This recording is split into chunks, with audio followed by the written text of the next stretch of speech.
સહજાત્મ સ્વરૂપ પરમ ગુરુ. એમાં શું છે, મગન બાપા છે ને, મગનભાઈ શંકરભાઈ પટેલ, મૂળ ખૂણાવના, પાટીદાર કુળના. આપણે અધ્યાત્મની વાત કરીએ ખાલી મગન બાપા વિશે, એટલે તમે આનંદ આવશે. એ જમાનામાં ખાસ વાહન નહીં કાંઈ. ખૂણાવ નામનું ગામ છે, બાંધણી ચોકડીથી 2-3 કિલોમીટર થાય, વોકિંગ ડિસ્ટન્સ. 3 કિલોમીટર એનું ઘર. અને સોણાવમાં જૈન ધર્મ તો કુપોદો નહોતા ત્યારથી છે. અને એ જમાનામાં મહેસાણામાં જૈનના આગમ ભણવા માટે ગયા એવા 8 જણ હતા. ઉમેદ ભગત નામ આવે છે, ખબર છે? વચનામૃતમાં આવે છે. કુપોદે અગાસની જગ્યા આપીને એ જીજીભાઈ સાથે ઉમેદ ભગત ને મુનદાસ, એ ત્રણે ઊભા હતા. એટલે ઉમેદ ભગત તમે વાંચ્યું હોય વચનામૃતમાં તો. એટલે એ બધા પંડિત હતા મહેસાણાના, જૈન ધર્મના. જન્મે પટેલ, પાટીદાર. એમાં મગન બાપા પટેલ પરિવારના.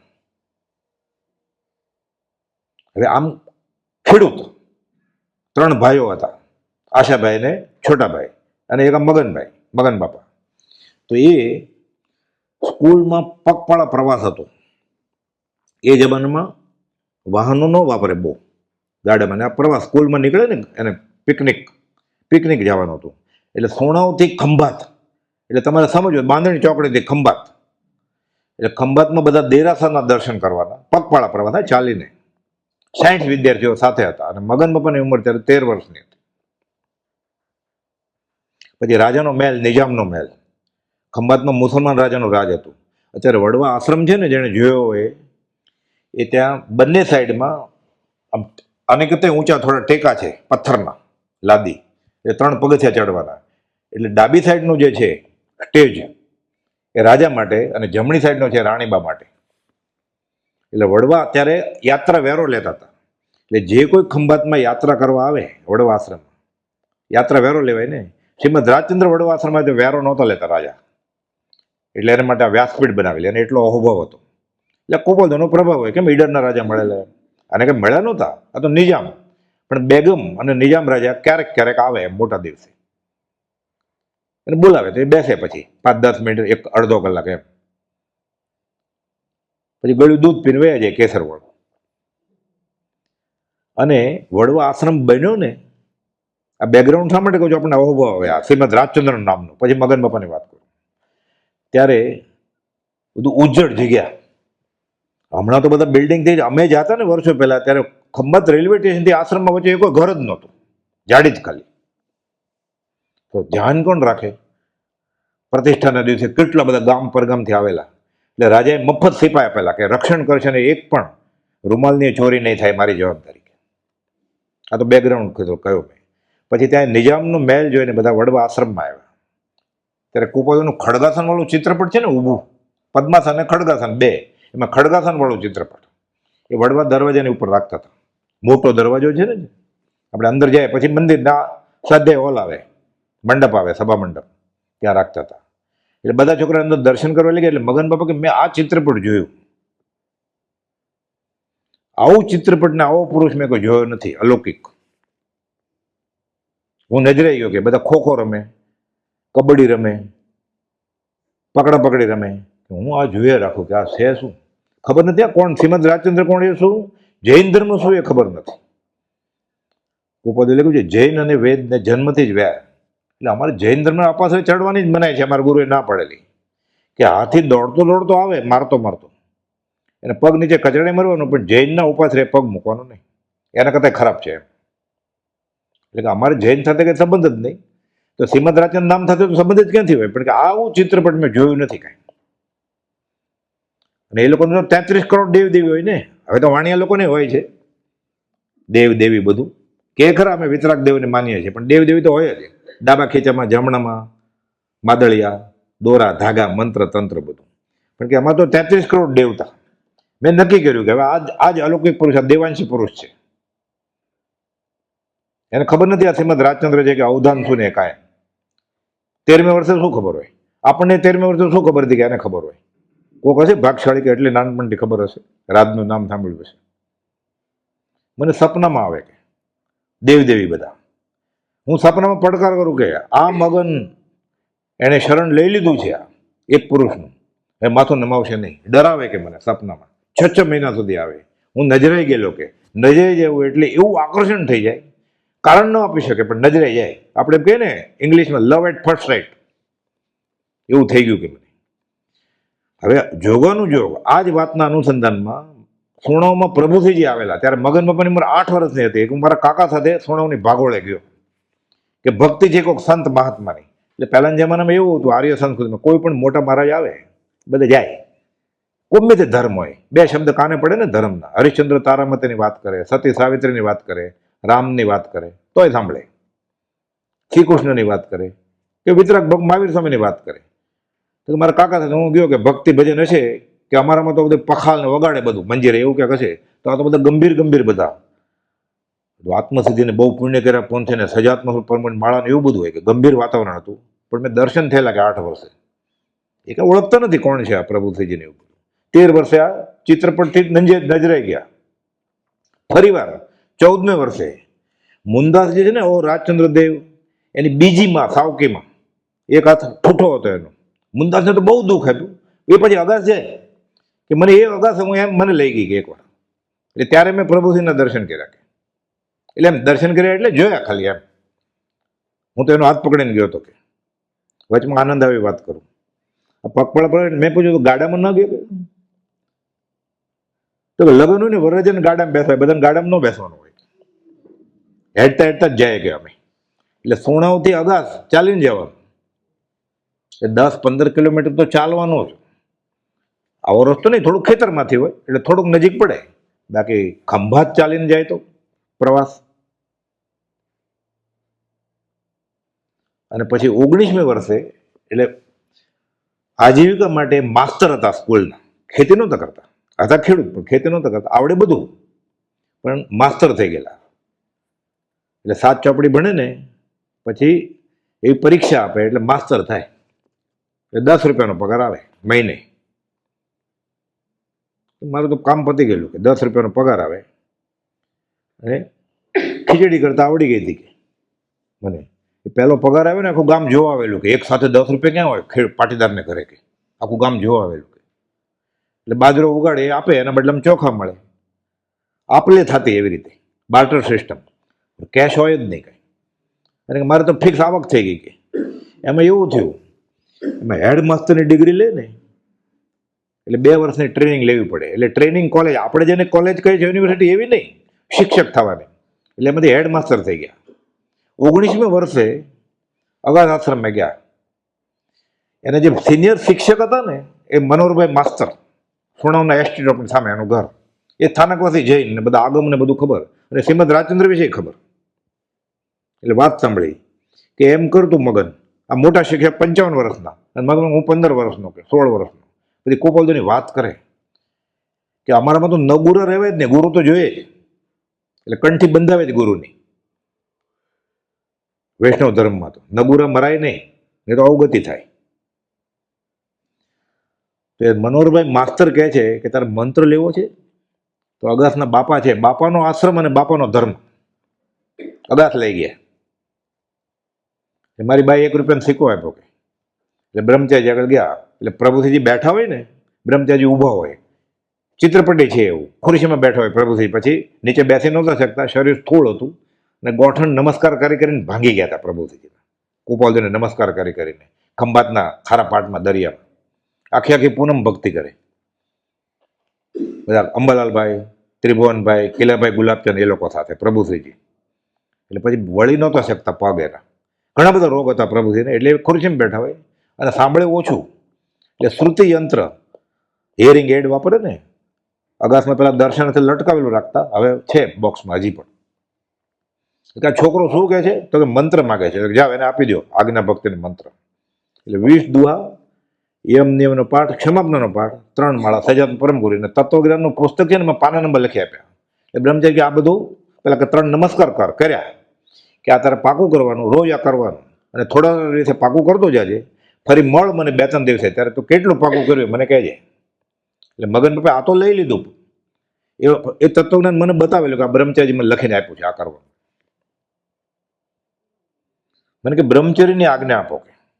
બ્રહ્મચારી એમ ન મળે, મા બાપને પૂછવું પડે તૈયાર થવું પડે. હું તૈયાર જ છું કે પાછા પ્રભુથી આગળ ગયા. તો કેમ મેં કહ્યું ને આજ્ઞા આપવાનું કેમ? તો કે આ છોકરો બ્રહ્મચર્યની આજ્ઞા માગે છે, આજીવન બ્રહ્મચર્યની.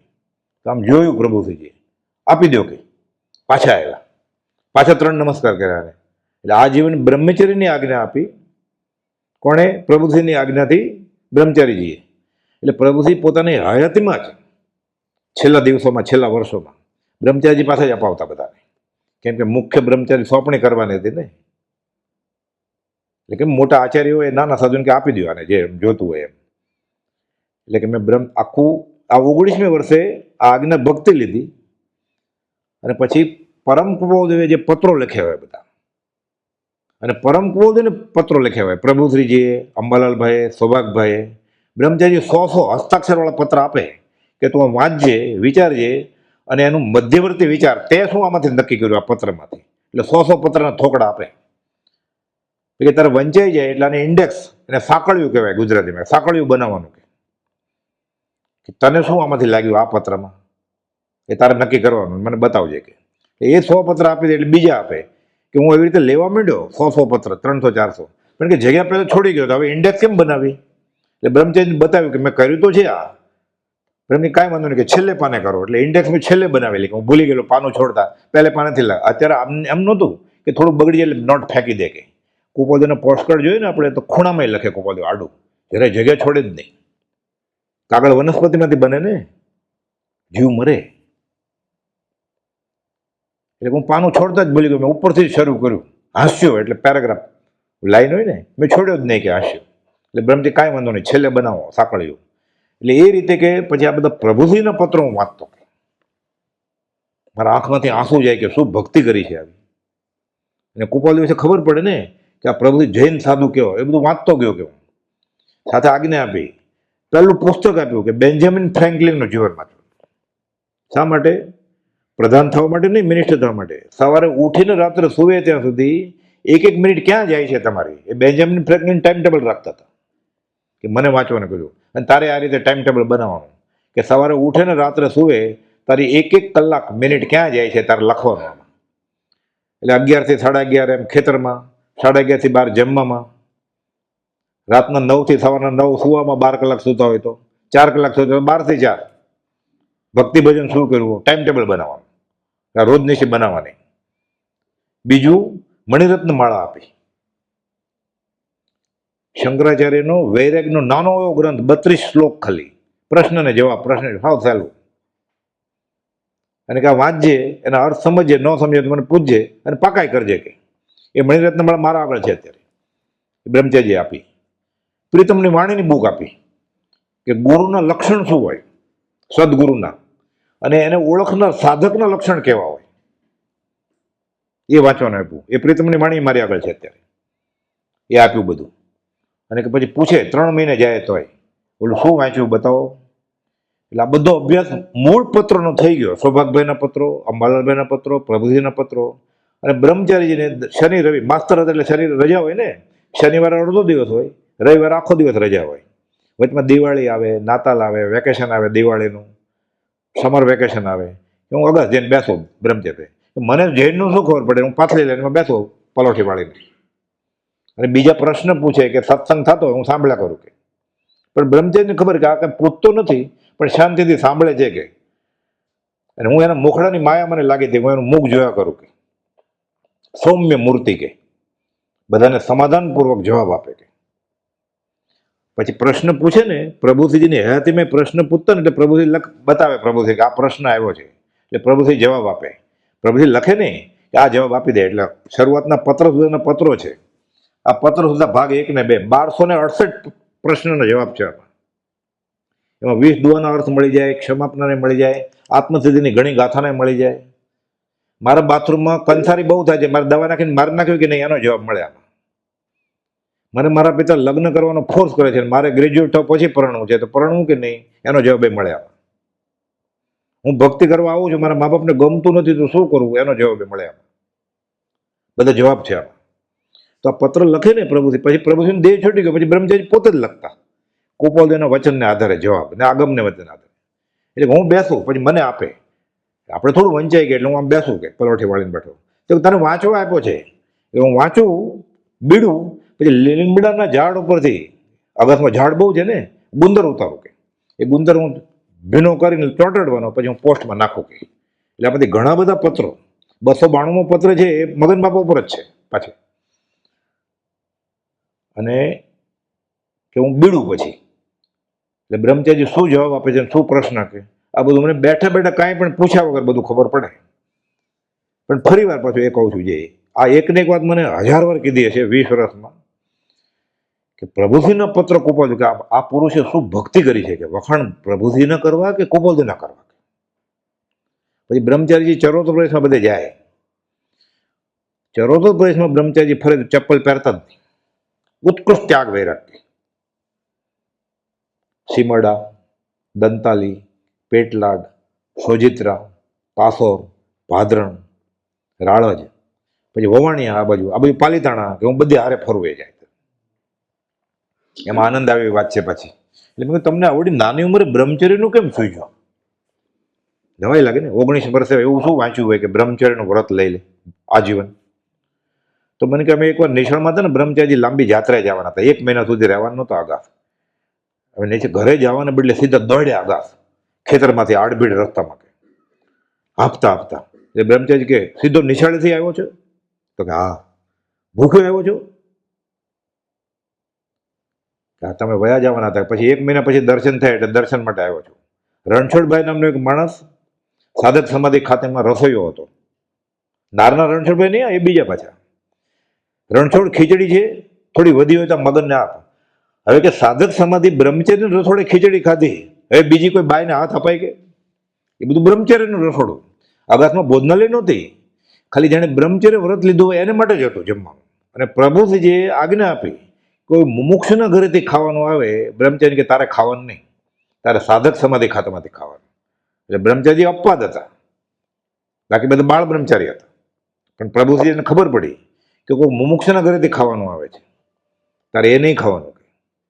પછી તો બ્રહ્મચારી જે રૂલ બનાવ્યા છે કે કપડું ફાટી જાય ને તો કોઈ બાળ બ્રહ્મચારી બેન પણ હોય એ સાંધી દે ન ચાલે. એકલા વાત કરવાની નહીં, ધર્મની વાતે નહીં કરવાની, બધા નિયમ બનાવેલા છે બ્રહ્મચારીજી. એમને બ્રહ્મચારીનું નામ આપ્યું હોય બ્રહ્મચારી. તો કે સાધક સમાધિ ખાતે અમે ખીચડી ખાધી, એ બીજી બાઈને હાથ અપાય કે? પછી મેં પૂછેલું, તમે પીએચડી કેમ ન કર્યું? બ્રહ્મચારી સાથે 20 વર્ષનો સમાગમ હતો તમારે. તો કે અમે બાયડીને પીએચડી જાણીએ નહીં, અમને બ્રહ્મચારી ના પાડે છે. બાયડી એટલે સ્ત્રી પરણવાનું, અને પીએચડી કે બધી બાયડીઓ અમને બ્રહ્મચારી કીધું ભક્તિ કરવાનું કીધું છે. એટલે 19 વર્ષથી 100 વર્ષને 7 દિવસ 81 વર્ષ સુધી આ ભક્તિ કરી. અને માસ્તર હતા એ મગન બાપા. એટલે બધી નોકરી બદલાય ગવર્મેન્ટમાં. કાવીઠા, સીમડા, રૂપિયાપરા, પેટલા, સોણો, સોજિત્રા, કાસોર, ચરોતરમાં જ આજુબાજુમાં બધી. એટલે કે તું જ્યાં જ્યાં ને તે તારી પાસે કોઈ વચનામૃત સાંભળે તારે સાંભળવાનું. ગુરુ છેલ્લાની વાત નહીં. વચનામૃત જો સાંભળવો હોય તો, ન સાંભળવો જ નહીં.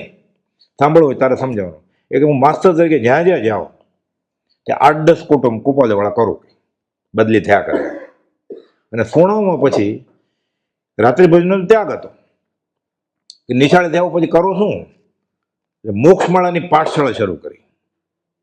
એમાં છોટાલાલ મલુકચંદ નામના એક ભાઈ પ્રભુજીને નમસ્કાર કરે છે. ઉપદેશમાં એક પત્ર છે કે આત્માથી છોટાલાલ મલુકચંદ હું તમને નમસ્કાર કરું છું. એ છોટાલાલ અમદાવાદના કે તો હું પૈસા આપું તો તમે મોક્ષમાળાની પાઠશાળા ચલાવશો. પૈસા શું કામના?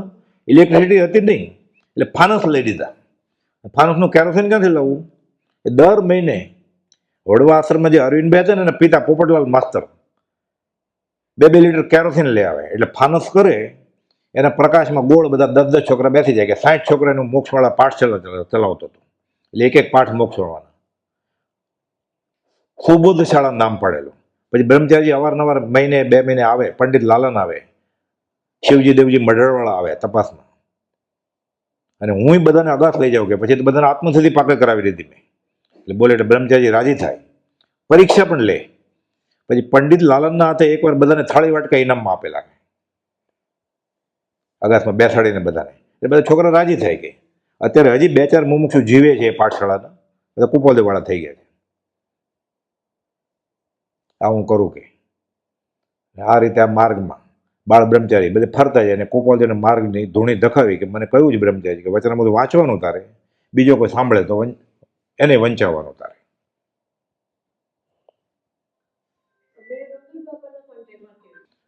પ્રશ્ન પૂછું બધાને કે સેવાને પ્રતિકૂળ જે બંધન નથી ત્યાગ એનો અર્થ શું, અને માયા પ્રત્યે તો માયા સાક્ષી ભાવને એનો અર્થ શું? હા હા જવાબ આપે, મને ખબર પડી જાય કે આ સમજો નથી પોતે. પછી એમાં રાળદનું ક્યાંક ફંક્શન હતું એટલે મગન બાપા વડવા આશ્રમમાં આવ્યા હતા અને અમે વડવા આશ્રમ ગયા. એટલે એમાં જ્યાં ઝવેર બાપા છે ને એના વંશજ બધા ત્યાં વ્યવસ્થા સંભાળે બધી, કારોબારી ઓફિશિયલી કાંઈ નહીં ઓન પેપર. તો એણે વાત કરી કે આ સોણાવના પટેલ છે એમાં ઉત્તમ કાકા કરીને એક વ્યાખ્યાન કરાતા લીંબડીના, મોટી ઉંમરના. 1 કલાક એ વાંચે ને 1 કલાક મગન બાપા વાંચે. એમાં ઉપર બેસવાનું જ નહોતું, નીચે જ બેસવાનું હોય. પણ ઉત્તમ કાકાને ગોઠણ તો કમર તૂટી ગઈ હતી એટલે એને ખુરશીમાં બેસતા હતા. એનું વ્યાખ્યાન પણ મગન બાપાનું વ્યાખ્યાન હોય એટલે શરૂ કર્યું એને, પરમાત્મા શ્રીમદ રાજચંદ્ર ભગવાનના વચનામૃત વંચાય છે. હા પરમાત્મા દાંતણ કરતા, બ્રશ તો આવડતું જ નહોતું એને, એટલે દાંતણ કરતા હતા ને મેં પ્રશ્ન પૂછ્યા કે સેવાને પ્રતિકૂળ, એટલે દાંતણ કરતા કરતા એને જવાબ આપ્યો કે સેવાને પ્રતિકૂળ તે બંધન નથી ત્યાગ, એનો અર્થ એમ છે પાછળ હાથ રાખીને અત્યારે દેખાય જ તમે પૂછો છો એટલે કે આપણને જે આત્મા કે ધર્મ શીખવામાં વચમાં આવે ને આ 5 ઇન્દ્રિયના વિષય, એનો હજી મેં ત્યાગ નથી કર્યો તો ભક્તિ કેવી રીતે ફળે કે મંદિરમાં જાય તો? પછી એવી રીતે માયા પ્રત્યે માયા સાક્ષી ભાવ નહીં, એ બધા પ્રશ્ન પૂછો. એમાં આનંદની વાત શું છે, એને શરદી થઈ, દર ઓક્ટોબરમાં એવી શરદી થાય મટે જ નહીં, અને સોંઠના ગાંગડા જ આવે, ખાલી દવા બવા લે નહીં, કોઈક આપે તો પછી લે બી, દવા ન લેવી એવું કંઈ નહોતું. એટલે જે ઝવેર બાપાની 4થી પેઢીના વિજયભાઈ હતા ને એને મને કહ્યું કે આ એવા છે હમણાં કે 11 નંબરની બસમાં વયા જશે એટલે 2 પગે ચાલ, જો બસ માટે ઉભા રહેશે 5 મિનિટ નહીં મળે ને તો થેલી લઈને વયા જશે. એટલે હું ગયો દવા દેવા, મેં કહ્યું આપણને લાભ મળે તો. મેં કીધું મુંબઈનો ડૉક્ટર છું કે મારી આગળ દવા છે તમે આપો તો હા લઈ આવો. એટલે હું દોડ્યો, એટલે હું ગયો ને એક જ વોશ બેસીને હતું અને પેશાબ સંડાસ કરવાનું વડવા આશ્રમની બહાર હતા બધા સંડાસ. અમે જતા ત્યારે બહાર જવાનું હતું, રૂમમાં તો નહીં, કોમન નહીં, બહાર આશ્રમની બહાર ચપ્પલી બહાર કાઢવાના. તો એ ત્યાં પછી દાઢી કરવા એક વોશ બેસીને હતું બહાર, એટલે ત્યાં કૂવામાંથી પાણી કાઢવાનું એવું બધું હતું, ઘણું વાસણી પોતાને જ ઓટકવાના આપણે, એવું બધું હતું. તો ત્યાં ઊભા થાય, મેં કીધું દવા લ્યો, ના નથી લેવી કે હું ઘરે જ જાઉં છું, હેડું છું તો મટી જશે. એટલે બીજું મને કે એ તો ઘરે સોંઠ ચાવશે એટલે મટી જશે કે. મેં કહ્યું લ્યો, ના ના નહીં જોતી કે. ઠીક છે, મેં જો કાર્ડ રાખો મારું. મગન બાપા કે આ કાર્ડ રાખો, અઠવાડિયા સુધી રહે છે પછી ખોવાઈ જાય છે, આવું તો ઘણા મૂકી જાય છે. આ હિંમત આ કોણ હશે આ માણસ? મેં તમે થેલીમાં રાખો, તમે એકલા રહ્યો છો. વિજયભાઈ મને કહ્યું કે બાળ બ્રહ્મચારી છે ને એવું બધું. ત્યારે એની ઉંમર હતી 82 કે 83 વર્ષ. મેં બધું લખેલું છે તારીખ વાર સમય સાથે. તો મને કે મૂકી દો કાર્ડ, અઠવાડિયામાં કચરામાં વયા જાય છે કે આવા કાર્ડ. પછી એના કરતા આનંદ આવી વાત કે આ પરમાત્મા કેમ બોલે છે, આ મૂળ અધ્યાત્મની વાત કેમ એની પાછળ હું ફરતો હતો એ. પછી રોજ આપણે નાહી ધોઈને જાય ને દેરાસરમાં, એટલે વડવામાં ભૈરમાં દેરાસર છે, દેરાસરમાં ગયો અને આગમ વાંચેલું. એને અમુક પ્રશ્ન પૂછવું, હજી અમુક પૂછી લીધા હતા, અમુક પૂછી હજી. ભૈરમાં ગયો, એક પ્રશ્ન પૂછો તમને કે શ્રીમદ રાજચંદ્ર નવકર મંત્રમાં ક્યાં મૂકવા? હરિયન ભગવાન તો મહાવિદ્ય ક્ષેત્રે હોય, સિદ્ધ ભગવાન તો સિદ્ધ શિલાએ હોય, આચાર્ય ઉપાધ્યાય હોય તેને દીક્ષા લીધી હોય, તો શ્રીમદ રાજચંદ્ર મૂકવા ક્યાં નવકર મંત્રમાં? મને એમ કે બહુ અવરોધ તો કે તમારો આગમનો અભ્યાસ તો સારો લાગે છે, એટલે કલર ટાઈટ થઈ જાય ને આપણું તો વખાણે. તો મને કે તમે ક્યાંથી આવ્યા અત્યારે? મેં કીધું ભૈરમાં. તો ક્યાં કેમ ગયા હતા? મેં કીધું ભગવાનના દર્શન કરવા માટે. તો મૂર્તિ હતી કેની હતી? સફેદ સંગેમરમરની. મેં કીધું સફેદ માર્બલની. એમાં જીવ હોય? જીવ ન હોય તો ચિત્રપટ હોય ને ગોપાલજીનો કે આ સજીવન મૂર્તિ છે શ્રીમદ રાજચંદ્ર. મને પછી મેં કીધું મને કે મોક્ષ દેખાય? મોક્ષ કેવી રીતે દેખાય? આ તો એબ્સ્ટ્રેક્ટ ભાવવાચક છે ને, અવર્ણે અગંધે અસ્પર્શે શરીરે ન હોય, દેહ ક્યાંથી હોય? દેખાય નહીં. તો મોક્ષ જો હોય ને તો મૂર્તિમાં મોક્ષ છે કે શ્રીમદ રાજચંદ્ર. પછી વચમાં એમ કે પાછું તમારો આગમનો અભ્યાસ ઘણો લાગે છે કે તમે તો મુંબઈના ભણેલા હો ને કે આટલું બધું ભણ્યા છો એટલે. પછી કે પરમાત્માનો દેહ હોય એટલે મેં સીધું આખું લાંબુ કીધું મેં. હા, પ્રતિક્રમણમાં આવે જ ને, અવર્ણે અગંધે અસ્પર્શ. પરમાત્માનો દેહ કેવી રીતે હોય? વાહ, આ દેહધારી પરમાત્મા છે કે જડબે સલાક કે શ્રીમદ રાજચંદ્ર ભગવાન સજીવન મૂર્તિ, મૂર્તિમાં મોક દેહધારી પરમાત્મા છે કે. અને પછી તો ધીરે ધીરે પછી ખબર પડી કે તમે ક્યાં આવો. મેં કીધું હમણાં અહીંયા લેટર લાવ્યો છે ને, કોઈ અમેરિકા જવાના ને ભાઈ, મને કે તમે થોડુંક તો બતાવજો, એટલે લેટર લાવ્યો છું એના અક્ષરવાળા, મંત્રે મંત્રો સ્મરણ કરતો, એવું બધું એના અક્ષરવાળા. તો હું તો બાંધણીમાં જાઉં ને મારું ગામ સોણાવો છે ને એવું બધું, પણ હું તો 11 12 બોરસદ જાય ને 11 સંદેશર, અગાસની બાજુમાં સંદેશર ગામ છે ને, ત્યાં ભક્તિ કરે, પણ ત્યાં જ સુઈ જાય. પછી બીજે દિવસે બોરસદમાં જાય 12, દર મહિનાની 12, અને પછી ત્યાંથી બોરસદથી સીમડમાં ભક્તિ કરીને ઘરે વયા જાય. એટલે કે આ દિવસે હું અહીંયા આવો, બાકીના દિવસો અહીંયા આવો, પૂનમ 14 એવું બધું. અને મને વાંચવા બોલાવે અગાસમાં, તો હું અગાસમાં આવું. એટલે અમે પછી એની સાથે ફરીએ. અને વચનામૃત 1 થી લઈને વચનામૃત છેલ્લા સુધી પછી પૂરું થઈ જાય ને, એટલે અમુક લોકોને મેં વિડીયો બતાવ્યો છે. વચનામૃત છેલ્લું, શ્રીમદ રાજચંદ્ર ગ્રંથ સમાપ્ત કેટલા વાગે છે, એટલે હું 10 મિનિટ ખોટું કહું. અચ્છા, તો 20 મિનિટ બાકી છે ને, 30 મિનિટ બાકી, હું 20 કહું. હા, તો એક પાઠ થઈ જશે, પછી પાછું વચનામૃત પહેલું શરૂ કરે. એટલે વચનામૃત 1 પહેલી લીટીથી લઈને છેલ્લી લીટી સુધી એમ સર્કિટ. એવી રીતે પત્ર સુધા, એવી રીતે પ્રજ્ઞોબોધ, એવી રીતે મોક્ષમાળા વિવેચન, એવી રીતે આત્મસિદ્ધિ વિવેચન, બ્રહ્મચર્યનું બધું. અને વચમાં આ તો 2 વાંચનમાં ખાલી, સવારે અને સાંજે. પછી નાતાલ હોય, દિવાળીનું વેકેશન હોય, બીજી રજા હોય, ત્યાં જ હોય અમે. તો ત્યારે આટલા બધા દિવસ ન થાય ને, અને બધું હું રેકોર્ડિંગ કરું. આ વિડીયો છે મારી આગળ કે વચનામૃત શ્રીમદ રાજચંદ્ર ગ્રંથ સમાપ્ત. ચાલો, હજી ટાઈમ છે ને. વચનામૃત પહેલું, ગ્રંથારંભ પ્રસંગ રંગ ભરતા શરૂ કરે. પછી 2 વાંચનની વચ્ચે ટાઈમ હોય ને આશ્રમમાં, તો 24 કલાક હોય ને. એ દેવને અમે ઓટા ઉપર બેસીએ, એમાંથી ઘણા બધા છે અહીંયા, એ બધા ઓટા ઉપર બેસે, તે પ્રશ્નોત્તરી થાય આવી કે તમે બ્રહ્મચર્ય વ્રત કેમ લીધું, બધા ઘણા બધા પ્રશ્ન પૂછે. બ્રહ્મચર્યને કેમ મળ્યા, બ્રહ્મચર્ય આમ કેમ કર્યું, પ્રભુજીએ આમ કેમ કર્યું. અને 7 મુનિમાંથી 5 મુનિ મગન બાપા રૂબરૂમાં મળેલા છે, પ્રભુશ્રીજી સહિત. ચતુર્લાજી મહારાજ, લક્ષ્મીચંદજી, મોહનલાલજી મહારાજ, અને પ્રભુશ્રીજી, બ્રહ્મચારીજી અને મોહનલાલજી મહારાજના અગ્નિ સંસ્કાર વખતે હું ઊભો હતો. અને શ્રીમદ રાજચંદ્રને મળ્યા હોય એવા 115 વ્યક્તિ હું રૂબરૂ મળેલો છું, ઇન્ક્લુડિંગ મહાત્મા ગાંધી, પંડિત લાલન, શિવજી દેવજી મઢડાવાળા, ઝવેર બાપા, જેઠાભાઈ ને મોટાભાઈ જયસિંહ બાપા. એના ઘરે મને જમાડ્યો જ કે આ છોકરો કે અગાસ આશ્રમમાં આવે છે, અમદાવાદમાં કાર ઉપર જતા હતા, ઊભી રાખી કાર, મારા ઘરે આવો કે ગયો. તે મને જમાડ્યો કે ઝવેર બાપા, જેને ઘરે કોપાલીઓ ગયા હતા, એને ઘરે જમ્યો જ કહું. સોમચંદ માસુકરામ, જે કોપાલીઓને ધોતિયું પહેરાવતા, અને વજ્રવંશ નારાયણ સિંઘણ જે કહેલું, એની સાથે તો હું કલાકના કલાક બેસું કે ડોહો બધા થેલીમાંથી પત્ર કાઢીને આપે, મને બતાવે કે કોપાલીઓના પત્ર. ખંભાતના ત્રિભુવન માણેકચંદ, એ બહુ જીવ્યા, મતલબ નાની ઉંમરે ગુજરી ગયા. ત્રિભુવન માણેકચંદ એ આવે અહીંયા, પોપટલાલ મોહકચંદ, ત્રિભુવન માણેકચંદ, બધાને. અને સોણો ચાતુર્માસ હોય ને, સાધુનો વિહાર કરતા કરતા, એમાં ચતુર્લાજી મહારાજ એકવાર સોણોમાં ચાતુર્માસ હતો. આખી રાત કે મારે ઘરે કોઈ વાટ નહોતું જોતું કે હું બાવો બ્રહ્મચારી કે એ બ્રહ્મચારી બાવા અપાસરામાં કે કોપોદની વાત કરે કે આણંદ સ્ટેશને ગાડી આવે ને કે કોપોદે ઉતરે ને, એ ચતુર્લ મારે 6 ફૂટ લાંબા પાટીદાર હતા, પટેલ, 100 કિલો વજન, પાટીદારનો કોઠો કે 4 વાર ભરીએ ત્યારે પેટ ભરાય કે કોપોદની આજ્ઞા હતી 1 જ વાર જમવાનું કે ખાવ ખાવની માળા થાય, સજાન પરમ બધી વાત કરે કે આણંદ સ્ટેશને ગાડી આવે ને, હું જો 3 ડબ્બાની ગાડી હોય એન્જિન વાળી, પહેલા ડબ્બામાં નથી એટલે બીજા કે ત્રીજામાં હશે, દોડું કે ઉતરે ને કોપાલદેવ હાઈટ ઓછી હતી, ગાંધીજી લખ્યું છે મધ્યમ કદના હતા, અને આ 100 કિલો, કોપાલદેવ 35 કિલો. હું કેચ પકડીને નાચું કે રજોરણ, એટલે પ્રભુજી મને દોંડિયો મળે કે રજોરણનો મેલ ગાંડિયા ભગવાનને લઈને નચાય નહીં કે હું છોડું જ નહીં, મારો ભગવાન આવ્યો, મારો ભગવાન આવ્યો કે વાત કરે આંખમાંથી અને ચમકારા દેખાય કે મને.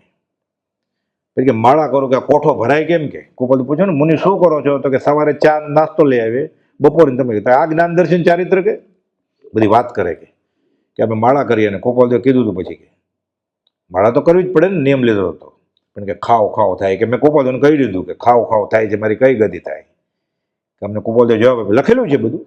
મુનિ 4 ગતિને કોઈ પણ છેડામાં હશો અમે તમારા શરીર રક્ષકના દાતાર નથી, ભાવ રક્ષકના દાતાર છે, અમે ખેંચી લાવશું, આજ્ઞામાં રહેજો.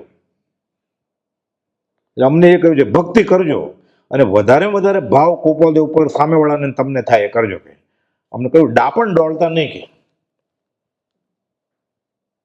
સિદ્ધાંતની વાત કરતા નહીં. પછી પ્રશ્ન થયો ત્યારે કોઈ પૂછે તો કેવું પડે, નહીં તો બેસે જ નહીં. પાછું 20 દુઆમાં બેહાડવું હોય તો સિદ્ધાંતની વાત કરવી પડે. પણ કોઈ પણ પત્ર લેજો કે કોપોલની વાત કરજો. આ જ એક મોક્ષનો રસ્તો છે. પ્રભુશ્રીજી આ જ કર્યું છે, બ્રહ્મચારીજી આ જ કર્યું છે, સૌભાગભાઈ આ જ કર્યું છે, જોઠાભાઈ અંબાલાલભાઈ આ જ કર્યું છે. છેલ્લે બેઠા બેઠા 100 વર્ષ ને 7 દિવસે 58 દિવસ છેલ્લા મારે ઘરે હતા. આશ્રમ જેવું, સવારે 5 વાગે ભક્તિ શરૂ કરીએ, 7:30 પૂરી થાય. 2 વાંચન હોય ત્યારે બધાને છૂટ આવવાની, પાછી સાંજની વાંચન હોય ત્યારે આવવાનું, અને રાત્રે આત્મસિદ્ધિ એમાં આવવાનું. છેલ્લે દિવસે બપોરે સજ આત્મ સ્વરૂપ પરમ ગુરુ એકવાર એ બોલે, એકવાર હું બોલું, આમને સામને. આગળથી જ ખબર હતી કે દેહ છોડી દેવાના છે. આ દેહ છોડ્યો ને 30મી મે 2015, એના 7 દિવસ પહેલા મૂળના સ્મશાનમાં લઈ ગયેલો. એ તો બહુ પછી લાંબી વાત અવસરે કરશું. પછી 1.5 વર્ષથી કહેતા હતા કે મળદું ફેરવો નહીં, તમારે બાળવો પડશે મને. હું કંઈ બોલું જ નહીં, મને ખબર હોય શું કહે છે. અમુક વિડીયો ઉતરેલા છે, એ મેં શિબિરમાં બતાવું છું ઘણી વાર, કે હવે ફરી વાર અહીંયા આવવું નથી. એ મંત્ર લીધો ને પછી અગાસ જાય ને, અમે એ વાત કહી દઉં ખાલી. સાંજે 6 વાર પછી મેં કીધું આપણે ઉપર દર્શન કરી આવીએ, બેઠક પ્રભુજીના. સામાન્ય રીતે અગાસ જાય એટલે આપણે પહેલા માળે જાય જ ને, પ્રભુજીની બેઠકે, બ્રહ્મચારીજીની બેઠકે, રાજ મંદિરમાં, અને સમાધિએ જાય. તો કે ના હવે દાદરો ચડી નહોતો શકતા, એટલે હવે નામ સાથે જ વાત કરી. હું ને આ જીગરભાઈ હતા, એટલે અમે હાથ આમ કરીએ, એટલે એ બોલે ને એ પહેલાં હું બેસાડી દઉં ને, એનો હાથ ખેંચીને મારે ખભે, જીગરભાઈ બીજો હાથ ખેંચીને એને ખભે મૂકી દે, અમે ચડાવીએ ઉપર. ત્યાં બધી વાત કરે કે મેં આ સ્થળે બ્રહ્મચારીજીએ મને મંત્ર આપેલો. પછી ઉતરીને કે સારું થયું, ફરી વાર હવે ક્યાં આવવું છે અહીંયા. એ બધું મેં રેકોર્ડ કરી લીધું હોય એના જ અવાજમાં, કે હવે અહીંયા આવવાના નથી. આવા 8 પ્રસંગ છે મારી આગળ. એ કહી દઉં, એક પ્રસંગ આનંદ આવે, વિડીયો રેકોર્ડિંગ છે એનું, એટલે તમે માગો તો હું સાબિતી બતાવી શકું. હા બસ એ જ ખેતરમાં, કે કાંઈ કોણ ટીચાય કે એની ભાષામાં બોલે. મેં કીધું ના, આપણે કાર છે એવી રીતે બીજા એક ભાઈ છે એ કાર લઈને આવે. તો આ લઈને આવ્યા, પછી એ વયા ગયા કામે ધંધે, ઓલા ભાઈ બીજી કાર લઈને આવ્યા. એટલે આપણે ગાડી છે, ખેતરે જવું છે, 8 મહિનાથી નથી ગયા. મને બધું ખબર હોય, એની બધી એફડીની જરૂરત મારી આગળ છે. લોકો એને ગરીબ સમજતા હતા. 76 લાખની એફડીની જરૂરત મારી આગળ પડી છે. એ કે 55 વર્ષ પછી 100 વર્ષ એક પણ વસ્તુ મેં ખરીદી નથી માર્કેટમાંથી. શરીરે તેલ લગાડ્યું જ નથી, સાબુ લગાડ્યું જ નથી, ડેન્ટલ પેસ્ટ ક્યારે વાપરી જ નથી. દાઢીનું એક છોટાનું લગ્ન હતું ત્યારે રેઝર લીધું છે મારી આગળ છે. અત્યારે 55 વર્ષની ઉંમરનું રેઝર હતું દાઢીનું, એ 100 વર્ષ સુધી એ જ રેઝર. સાબુ લગાડ્યું જ નથી, પાણીમાં દાઢી કરતા, શેવિંગ ક્રીમ કે કાંઈ નહીં. તોય મને ઊંધરી થઈ નથી કે હજી ખુજલી આવી નથી ક્યારે હજી 100 વર્ષમાં. માથામાં ખોડો થયો નથી કે. ડેન્ડ્રફ શેમ્પુ વાપરે ને બધા, ક્લિનિક શેમ્પુ, સ્પેશિયલ શેમ્પુ, એક શેમ્પુ ઈંડાવાળું વાપરે, રૂપાળા દેખાય ને. એ મને કાંઈ થયું નથી કે. તો મેં કીધું જઈ આવે ગાડીએ છે, તો કે ઠીક સારું જઈ આવે, કે પછી ક્યાં આવવું છે અહીંયા. પછી ખેતરે ગયા, ચારે દિશામાં ક્ષેત્ર સ્પર્શ ના કરીને હાથ જોડ્યા. એ વિડીયો ઉતાર્યો છે આખો. પહેલા મેં ઓલો રાજુભાઈને કહ્યું કે તમે ઉતારો, પછી મેં વિડીયો લીધો. પછી મેં કીધું તું રાખા ને અમારો રેકોર્ડ કર. એટલે પછી મારો એને રેકોર્ડ કર્યો. મગન બાપા હું આ હતા, અને એના ખેતરનો એ ચલાવે માણસ કાંતિભાઈ કરીને. ચારે દિશામાં આટા મેર્યા, ને જોજો જગતમાંથી જે પરમાણુ ભેગા કર્યા છે એ નમસ્કાર કરી કે હવે ક્યારે આવવું છે આપણે ફરી વાર. ત્યારે લઈ આવ્યું ને ત્યારે સુણાવ લેવા ગયેલો મુંબઈ માટે. છેલ્લી મિટિંગની વાત કરી દઉં હવે, એટલે વાત શોર્ટકટ કરું છું. તો એની ભત્રીજી હતી ને, એને મળવા જાય, એમ કે જય પ્રભુ અમે જઈએ છીએ. એમ ક્યારે આવશો? તો કે ડૉક્ટર જ્યારે કહે ત્યારે. 15 દિવસ દેવલાલી જાય, વડવા જાય, અગાસ જાય, મુંબઈ જાય, એ પ્રમાણે. તો એ વખતે કે ઉભા હું આવું, નહીં તો હું શું કરું?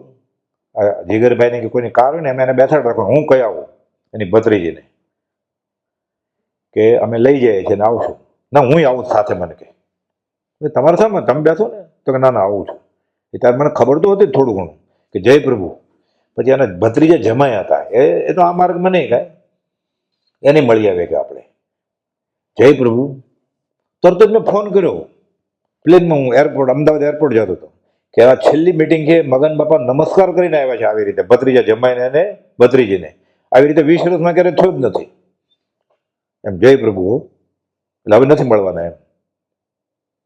2 કલાકમાં તો મુંબઈ પહોંચી જાય, 1 કલાક ને 10 મિનિટમાં અમદાવાદથી. ચપ્પલ કાઢતા ફરી વાર કહ્યું કે આ છેલ્લી મિટિંગ, હવે જવાના નથી થોડા. આ 2 એપ્રિલ 2015ની વાત. 58 દિવસ રહ્યા. 58 દિવસ બેઠા બેઠા મંત્ર કરતા સજાત્મ સ્વરૂપ પરમ ગુરુ, સજાત્મ પરમ ગુરુ બોલતા હતા. આંખ સ્થિર થઈ ગઈ. એટલે હું પાટ ઉપર ચડ્યો, એને અલગ રૂમમાં પાટ ઉપર સુવડાવતો. પાટ એટલે ગાદલું હોય, સુવાડવા માટે. એટલે એને એમ કે બેકરેસ્ટ આપવો છે, એટલે આમ આરામથી બેસી શકે. એટલે એક જ વાર જમતા હતા ને આટલી ખીચડી ખાય ખાલી. એમ બધું હાર્ટ બંધ થઈ ગયું છે, તમે દૂર બેકરેસ્ટ નહીં ઢાળી દેવા છે. નહીં, આંખ સ્થિર થઈ ગઈ છે, દેહ છૂટી ગયો છે. એમ 6:20 30મી મે દેહ છૂટી ગયો. આગળથી મને કીધેલું કે લોકો મળદું રાખે ને એવું. એટલે સીધી સોલાપુરી ચાદરમાં એમ્બ્યુલન્સ બોલાવી, ઠાઠડી બાંધી જ નથી, નારિયેળ નહીં, અગરબત્તી નહીં, કાંઈ નહીં, ફૂલ નહીં, સજાત્મ સ્વરૂપ પરમ ગુરુ એ નારા સાથે અગ્નિ સંસ્કાર કર્યો. કે મળદું રાખતા નહીં, કે અનંતો જીવ મરી જાય. કે બધું પ્રેક્ટિકલ કરીને બતાવેલું. અને અંગત વાત પછી કરેલી મને કે મારું ખેતર છે ને, એ મારો સાથ જે છે માણસ, જો ન આપે ને તો એને આપી દેવાનું. કે એ ખાશે શું પછી? કે અત્યારે હું આપી દઉં જીવતા જીવ, તો પાટીદાર મેં પ્રથા નથી. કે એટલે આખું ગામ મને મળવા આવશે કે શું તમે નવા રૂલ કરો છો. તમને વાત કરું, જો ન આપે તમારે પછી વાત આ ખોલજો કે મને કહી ગયા છે, તમે એને અપાવી દેજો. એટલે એને ભેંસ ને છોકરા ભૂખ્યા ન મરી જાય. પ્રતિદિન એને અવધૂત જેવા. એને સાબુ જ ન વાપર્યો 100 વર્ષના આયુષ્યમાં. રેઝર એક હોય કે 55 વર્ષ પછી 100 વર્ષ એક પણ વસ્તુ મેં ખરીદી નથી. કે ખાલી પૈસા જોઈએ થોડા છૂટા આરતીમાં નાખવા માટે, બસ મંગલ દીવામાં આરતીમાં નાખવા માટે.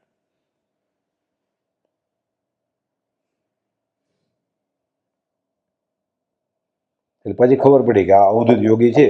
વ્યવહારે આ બધું કઈ કામ આવે એવું નથી, ડિગ્રી બિગ્રી કઈ. આ સાચો આ માર્ગ છે. પણ પેટ તો ભરવું પડે ને, હાથ લંબાવવાની મનાય છે ગૃહસ્થને. એટલે આજીવિકા માટે કમાવવું પડે. પછી 20 દુઆ કોકની સાથે ગયો, થોડો ખર્ચો કરવો પડે, તો કોણ આવે?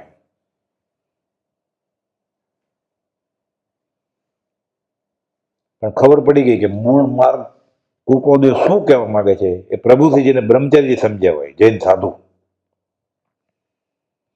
એની પાસે તો મંત્ર હતા જ ને સંપ્રદાયના. પ્રભુશ્રી પાસે તો સુભગભાઈ શાસ્ત્રના અભ્યાસી હતા, અંબાલાલભાઈ આગમની પાઠશાળા ચલાવતા હતા. કે એ બધા ભગવાન કે એ બીજો કોઈ પંડિત આવે કે કુકોદેવના ગુંઠાણા માપે, હાસ્યાસ્પદ છે ને, દયાજનક સ્થિતિ છે ને. એટલે ઘણા પૂછે પછી આવે ને ત્યાં કે સમકિત એટલે શું? એને પૂછ્યું, એ કહે છે કુકોદેવ સાચા મેને એ સમકિત, બીજું શું? કે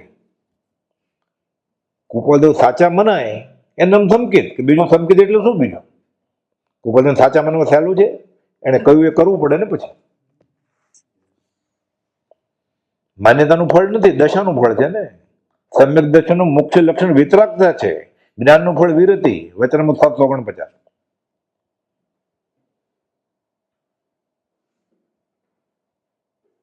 છેલ્લી વાત કહી દઉં હવે. ભાદરણ મંદિરની પ્રતિષ્ઠા બ્રહ્મચારીજીને કરવાની હતી.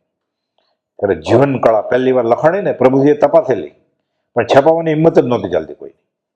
કે કુપોદની આવી બધી વાત લખાય, આવા અતિશય હોય ક્યારે? સંપ્રદાય અડાવતા હતા. એટલે પ્રસ્થાન કાર્યાલય અમદાવાદે છપાવી, રદ્દી પેપર. અને બધાને સાકરના પડીકા સાથે જીવન કળા ભેટ આપી. મગનમાં હું સાથે હતો બ્રહ્મચારીજી. પછી પરમસુદ પ્રવક મંડળ અગાસે છપાઈ. પછી તો બ્રહ્મચારીજીના આખા બધા પ્રસંગ, એક એક પ્રભુશ્રીજીના પ્રસંગ, મોહનલાલજી મહારાજના પ્રસંગ. પણ આ તો મુખ્ય વાત કરી મેં. બોલો, છૂટા પડીએ. સહજાત્મ સ્વરૂપ પરમ ગુરુ.